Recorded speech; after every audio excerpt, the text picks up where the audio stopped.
El delegat del Govern de la Generalitat de Girona, Eudald Casadesús, ha mantingut una primera trobada amb els alcaldes, alcaldesses, consellers i conselleres de la comarca de l'Alt Empordà. En la reunió a la seu del Consell Comarcal s'han tractat temes com el finançament local, la incidència del corredor mediterrani a la comarca o el problema de la prostitució a les carreteres. Sabem que és un tema que la prostitució que no es podrà erradicar, però també entenem que segur que es poden prendre mesures per evitar, o bé, que és una de les prioritats, que la prostitució no sigui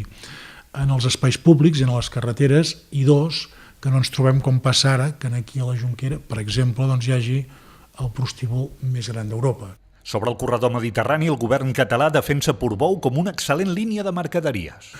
Les possibilitats de futur que pot tenir una estació com la de Portbou, tan important en el moment que el corredor del Mediterrani sigui una realitat, l'oportunitat que pot tenir aquesta estació, sobretot des d'un punt de vista logístic, tenint molt present que una de les prioritats que defensa Catalunya en aquest corredor de la Mediterrani, és sobretot que hi hagi un corredor, entre cometes, de mercaderies en part el màxim de segregat possible del que és pròpiament el corredor per viatgers. El delegat ha recomanat als alcaldes que, tot i que s'esperen 2 anys de restriccions pressupostàries, no deixin de preparar projectes. Doncs que és molt important tenir projectes al calaix. És molt important tenir projectes al calaix perquè sempre hi ha hagut èpoques en les quals hi ha hagut restriccions pressupostàries, però és molt important que quan aquestes s'acabin o no siguin tan importants, tu puguis obrir el calaix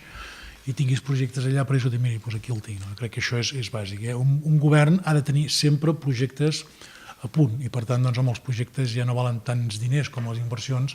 i per tant jo crec que aquest sí que és un tema que no s'aturarà, el de continuar avançant en la redacció dels projectes. El nou delegat del govern també ha visitat la comissaria dels Mossos d'Esquadra i el Parc de Bombers de Figueres.